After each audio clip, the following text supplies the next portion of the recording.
입니다.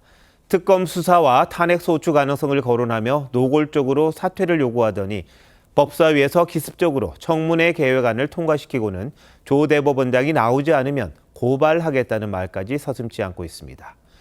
이재명 대통령이 이른바 선출 권력 우위론을 언급한 뒤 사법부를 대하는 입법부의 태도가 더 거칠어지는 모습입니다.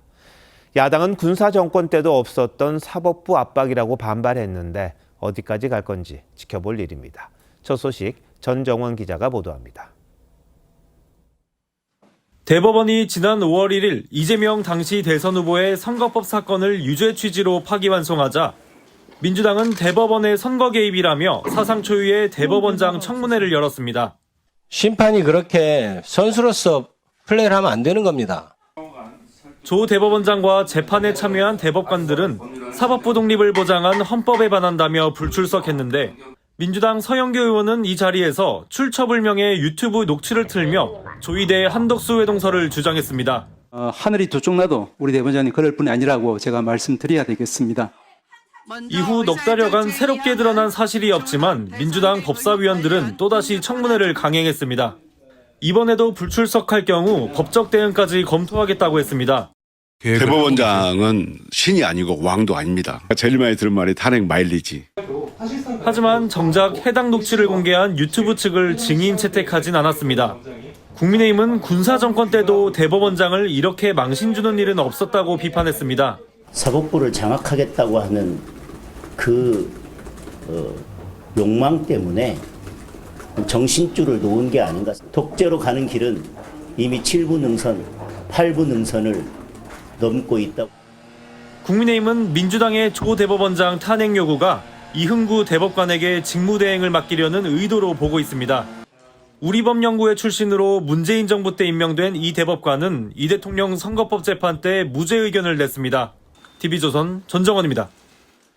민주당은 조이대 대법원장을 압박하기 위해 법안 개정도 추진하고 있습니다. 법사위 간사를 맡고 있는 김용민 의원이 대법원장과 판사, 검사들의 모든 범죄를 공수처가 마음대로 수사할 수 있게 법안을 발의한 겁니다. 공수처의 수사 대상 범죄는 8개로 한정이 돼 있었죠. 왜 늘리려는 건지 고유동 기자가 자세히 설명합니다. 민주당 김용민 의원이 발의한 공수처법 개정안의 핵심은 대법원장과 판검사 등에 대한 공수처의 수사 범위를 모든 범죄로 확대하는 겁니다. 2020년 출범한 공수처의 수사 대상은 뇌물 공여와 직권남용 등 직무 관련 범죄 등 8가지로 한정돼 있었습니다. 국민의힘은 민주당이 지금 시점에 공수처의 수사 범위 확대를 추진하고 나선 건 사실상 조 대법원장 수사용으로 보고 있습니다. 민주당은 조 대법원장의 대선 개입 의혹을 연일 주장하고 있습니다. 국민들께서 분노하시고 사법부를 믿지 못하겠다라고 하시니 국민의 대표격인 국회가 이 부분을 검증을 할 필요가 있다고 생각합니다. 모든 판사와 검사까지 포함시킨 건 윤석열 전 대통령 구속 취소를 결정한 직위원 부장판사나 이재명 대통령을 기소한 검사들까지 함께 겨눈 것이란 시각도 있습니다. 사법개혁이라는 미명 아래 멀쩡한 사법부를 파괴하고 장악하는 것은 그동안 수많은 독재 정권이 어김없이 걸어왔던 수순이자 수법입니다. 수사 대상을 확대하는 공수처법 개정안은 오늘 법사위 소위에서 논의됐지만 야당의 반발로 전체회의 상정은 일단 보류됐습니다. TV조선 고이동입니다. 이렇게 여당이 대법원장 청문회까지 밀어붙이자 법조계에서는 거센 비판이 나오고 있습니다.